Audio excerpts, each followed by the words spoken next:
આમ તમે જુઓ ને તો તમે 40ના થાવ ને પછી બધાને લગભગ વાંચવાના ચશ્મા આવે.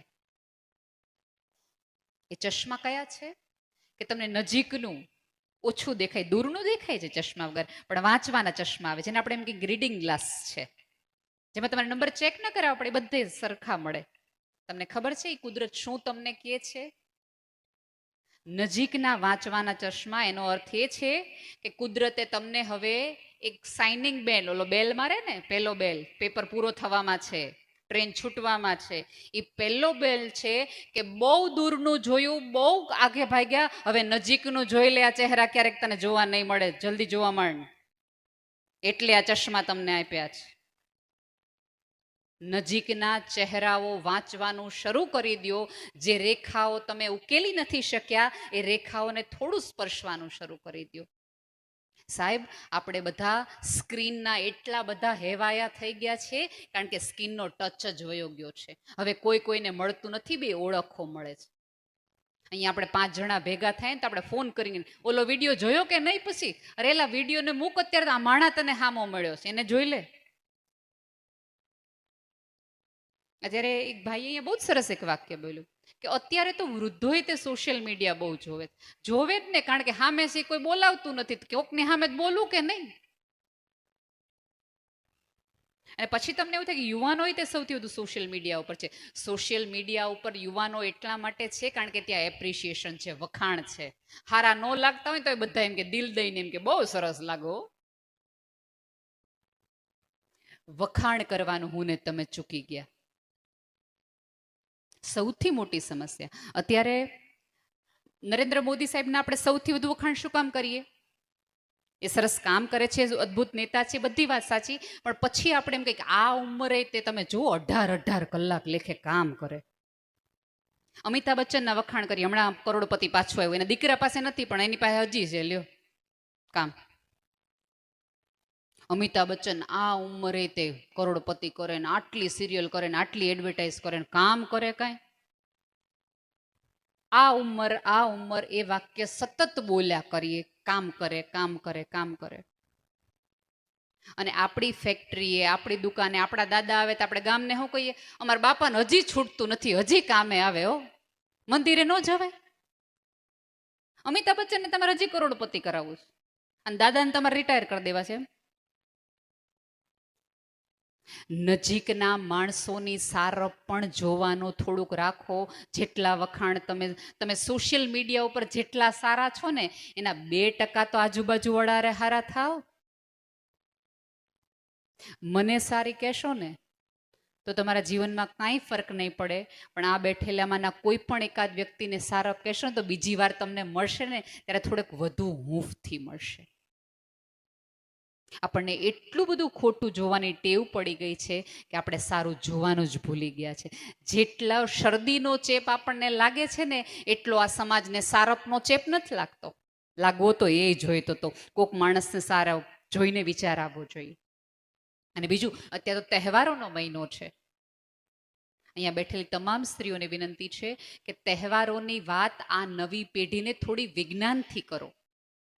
એને એવું કહો કે ઠંડુ એટલા માટે ખાવાનું હતું કારણ કે ક્યારેક જીવન છે, ઉતાર ચઢાવ આવે, ક્યારેક ઠંડુ ખાવું પડે, તો વર્ષમાં એકાદ વાર ટાઢું ખાવાની ટેવ બંને પક્ષે હોય ને, તો એક વખત ખાવાની ટેવ દર વર્ષે પડી હોય તો ક્યારેક સારા નળસા દિવસો આવે, ક્યારેક કોઈ એવી દુર્ઘટના ઘરમાં બની જાય તો તમારે ઠંડુ ખાવું પડે ને, તો પેટને, મોઢાને ને મનને બધાને આદત હોય ટાઢું ખાવાની. એટલા માટે આપણે ત્યાં સાતમ હતી. સાહેબ, આપણા વડવાઓ તો આપણા કરતાં ક્યાંય બુદ્ધિશાળી હતા, એણે દરેક તહેવાર પાછળ એક વિચાર મૂક્યો હતો, પણ આપણે બધાએ નવી પેઢીને વિચાર ન કીધો ને એટલે આ લોકો કોઈ પાડતા નથી કોઈ વસ્તુ.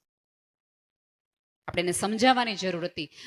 રાંધણ છઠ એક જ દિવસ સ્ત્રીઓને રાંધી, કારણ કે એ દિવસોમાં સ્ત્રીઓને બધા જ દિવસ કામ કરવું પડતું હતું, એમને ફ્રી ડે મળતો જ નહોતો. એટલા માટે આપણા વડવાઓએ સ્ત્રીઓ માટે એક દિવસ એને ફ્રી મળે એટલા માટે આગલા દિવસે રસોઈ કરી લેવાની, બીજે દિવસે એને જ્યાં જવું હોય સારી સાડી પહેરીને એને ગરબા લેવાના, વાતો કરવાની, મજા કરવાની, ઘરની ચિંતા નહીં કરવાની.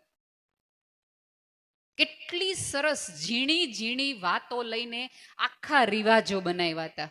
પણ આપણા બધાનું કેવું છે કે સોશિયલ મીડિયાની અંદર યુટ્યુબમાં કે વોટ્સઅપ યુનિવર્સિટીમાં અજાણ્યો મેસેજ આવે કે તમે આ મેથી આરે લીમડાના પાન સૂકવીને ગાઓ તો ડાયાબિટીસ વયું જાય, એ જાણ્યા કાર્યા વગર 10 વ્યક્તિઓને તમે ફોરવર્ડ કરી દો, એક પણ પ્રકારની શંકા ન કરો, અને તમારા બધા સંસ્કૃતિ માટે તમે શંકા કરો કે આવું કઈ હોતું હશે.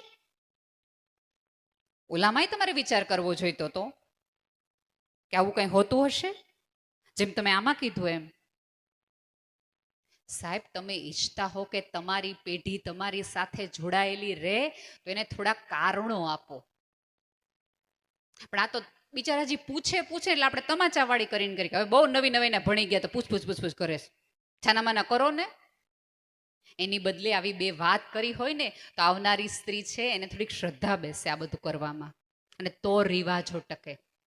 આપણે તો એવું કહે છે કે ભાઈ ટીપે ટીપે સરોવર ભરાય, એ આપણે શેની માટે વાપરીએ છીએ કે ભાઈ તમે કમાવા માટે, ધન માટે. ટીપે ટીપે સરોવર ભરાય. સાહેબ, જેમ જેમ રિવાજોને કાપતા જાશો ને એમ ધીમે ધીમે ધીમે ધીમે એવું એક સરોવર ભરાશે કે પછી એની અંદર કાદવ જ હશે. એક વસ્તુ ઓછી કરી, 2 વસ્તુ ઓછી કરી, 3 વસ્તુ ઓછી કરી. તમે જુઓ, આપણે સિરિયલોમાંથી હલ્દી રસમ લાવ્યા, મહેંદી રસમ લાવ્યા, ઓલી રસમ લાવ્યા, એક પણ પ્રકારના ડાઉટ વગર બધું જ આપણે કરીએ.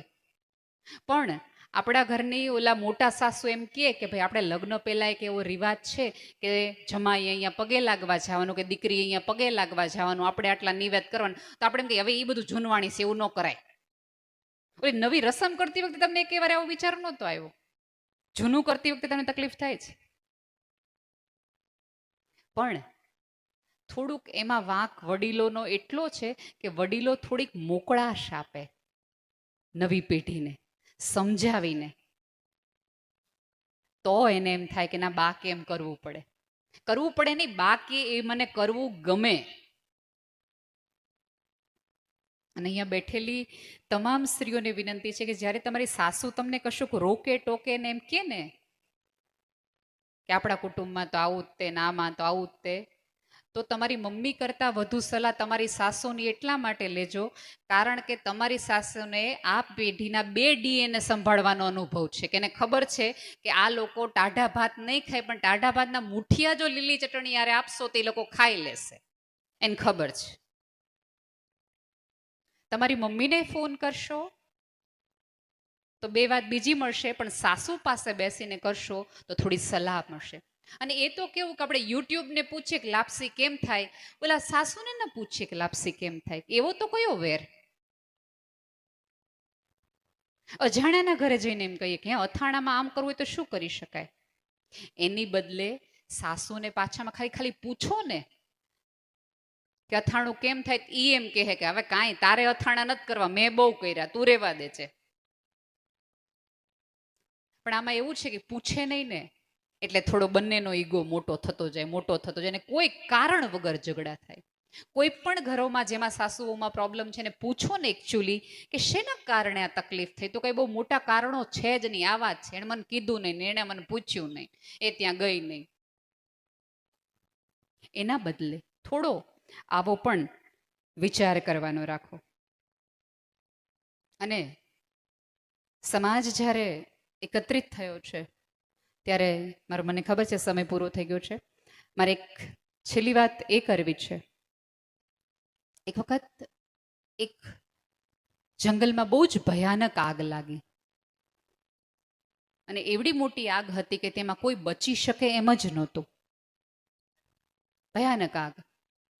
વડલો કહે છે વડવાયું સળગિયું, મૂકી દો જૂના માળા. એ તમે બધા કવિદાદનું ગીત સાંભળ્યું હશે. પંખીઓ ઉડીને જઈ રહ્યા હતા, બધા આમથી આમ થઈ. એમાં એક ચકલી છે, એ પોતાની ચાંચમાંથી પાણી લાવે અને વડલા ઉપર નાખે, ચાંચમાં પાણી લાવે અને વડલા ઉપર નાખે. એટલે વડલો એવું કહે છે કે તું આ મહેનત રહેવા દે, આ આગ એટલી ભયાનક છે કે તારી ચાંચમાંથી લાવેલા પાણી થકી આ આગ ઓલવાય એવી નથી, જેમ અત્યારે આધુનિકતાની ને વિચિત્ર પ્રકારની આગ સમાજમાં લાગી છે એવી જ. વડલો વારા ઘડીએ ચકલીને એમ કહે છે કે બધાય પક્ષીઓ વયા ગયા, બધાય માળા મૂકીને વયા ગયા, હવે તું વઈ જા, આગ તને લપેટમાં લેશે ને તુંય મરી જઈશ. ચકલી કાંઈ સાંભળ્યા વગર ઉડીને જાય, પાણી લાવે ચાંચમાંથી, એક ટીપું વડલાની ડાળ ઉપર નાખે જેમાં સળગતી આગ લાગે છે ત્યાં. પછી કંટાળીને વડલો રાડ પાડીને ચકલીને એમ કે હવે જા, મરી જઈશ બાય. ત્યારે ચકલી એક ક્ષણવાર માટે થોભીને વડલાને એવું કહે છે કે હું જ્યારે મરીને ઉપર જઈશ ને ત્યારે બે ભાગ હશે. એક આગ લાગી ત્યારે ભાગવા વાળા અને આગ લાગી ત્યારે ઠારવા વાળા. હું ઠારવા વાળાની યાદીમાં હશ, આગ લગાડવા વાળી તે વખતે ભાગવા વાળાની યાદીમાં નહીં.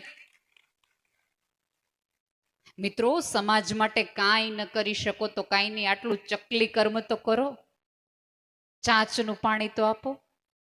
આમાંના દરેક વ્યક્તિ છે, અનેકોનેક ખર્ચા કરતા હશે, અનેકોનેક સેવિંગ કરતા હશે. એકાદ બેંક, તમારી સમાજની બેંક પણ કરો કે જેમાં એકાદ રૂપિયો રોજનો નાખશો, આટલા બધા રૂપિયો ભેગો થાય, સમાજનું એક ઘર આરામથી સચવાઈ જશે, એકાદ દીકરી આરામથી ભણતી થઈ જશે.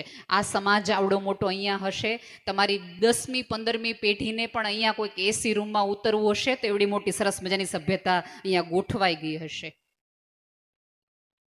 પણ આપણે ત્યાં દેવાનું આવે ને તો એને છે એટલે દે, આપણે ક્યાંથી દઈએ? આપણને ભગવાન દેહે તો એ તો દે જ છે. એક વસ્તુ યાદ રાખજો, જ્યારે કોઈ ભિખારી તમારી આગળ માગે છે ને હાથ લંબાવીને, ત્યારે એ માગતો નથી, તમને સલાહ આપે છે, તમને એકાદ વિચાર આપે છે કે જો મારી પાસે હતું અને મેં દીધું નહીં એટલે મારે માગવાનો આવ્યો, તું જ મારી લાઈનમાં છો, આ વખતે છે ને તો દઈ દે, તારી પાસે છે તો આપી દે. સાદી આખી વાત છે. અને મિત્રો, આમાં તો વાત એવી છે કે તમે અત્યારે અહીંથી ગાડી ચલાવીને ભુજ તરફ જાઓ, ગાડી ચલાવીને જતા હો અને નાનું એવું પક્ષી છે, નાની એવી ખિસકોલી છે કે ઉંદરડાનું બચ્ચું છે, એ તમારી ગાડીમાં આવી જાય, ચકદાઈ જાય અને તમારી અંદરથી ચીસ ન નીકળે ને તો માનજો કે પ્રાણી નથી મર્યું, તો તમારી અંદરનો માણસ મરી ગયો છે, બાકી તો તમારી ચીસ નીકળી જવી જોઈએ. અર, મારી ગાડીથી આ કંઈક મરી ગયું. તમારી અંદરની માણસાઈ મરી પરવારે ને ત્યારે કુટુંબના, સમાજના વડલાઓને આગ લાગતી હોય છે. અને આવા એકાદ કાર્યક્રમ એ ચકલીનું એક ટીપા જેવું કામ કરે, કદાચ ન કરે નારાયણ પ્રસન્ન થઈ જાય અને મારું કુટુંબ, મારો સમાજ ને મારો રિવાજ, મારી સંસ્કૃતિને, મારી સભ્યતા બચાવેલી રાખે. આટલી જ અરજ છે. કેમ દીકરીઓને બોલાવવામાં આવી? કેમ દીકરીઓના પતિ સાથે એમને કુટુંબને, સભ્યતાને બોલાવવામાં આવી? કારણ કે આ સમાજ જાણે અજાણે એ દીકરીઓના તમામ સાસરાવાળાને કહેવા માગે છે કે આ એ કુટુંબ છે કે જ્યાં સ્ત્રીને સન્માનિત કરવાની સામૂહિક પ્રવૃત્તિ થાય છે. એટલે અમે જેવું તેવી ત્યાં તમે નથી પરણ્યા.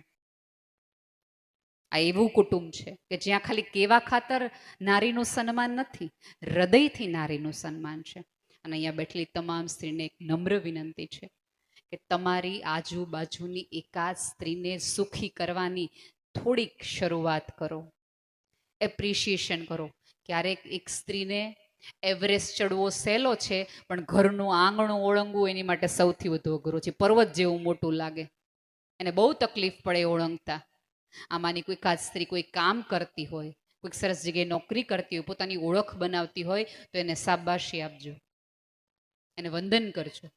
અને અહીંયા બેઠેલી તમામ સાસુઓની વિનંતી છે કે તમારી દીકરાની બહુ ભણેલ ગણેલ હોય, સમજુ હોય તો તમારા દીકરાને સમજાવજો કે બેટા સરસ રીતે ભણેલી છે, ગણેલી છે, સમજુ છે, તો એને કામ કરવા દે, અને અથવા તો એને એટલો બોલવાનો અધિકાર આપવા દે જેથી કરીને કોઈ એવું ન કહી શકે તને શું ખબર પડે. કારણ કે અત્યારના છોકરાઓ છે ને 7મા ધોરણથી મમ્મીઓને કહેવા માંડ્યા છે કે મમ્મી તને કાંઈ ખબર નથી પડતી, કારણ કે એને પપ્પાના મોઢે સાંભળ્યું છે કે મમ્મીને કાંઈ ખબર નથી પડતી. એટલે જ્યારે તમારો દીકરો કે દીકરી, નાનું એવું બાળક આવું બોલે ને દાદાને ખબર ન પડે, દાદીને ખબર ન પડે, ત્યારે દાંત નહીં કાઢવાના, ત્યારે સરસ પાસે બેસાડીને ખબર પડે કે બેટા આ ગૂગલ કરતા મોટું વર્ઝન છે દાદા છે ને. અને એ નહીં ખબર હોય કે અમેરિકા ક્યાં આવ્યું, આ ક્યાં આવ્યું, પણ તું આપણા ગામનું પૂછીશ ને તો એને ખબર પડશે. અને એને કહેજો કે આ પાયા જે દેખાતા નથી ને ઘરના, એ આ બધા છે.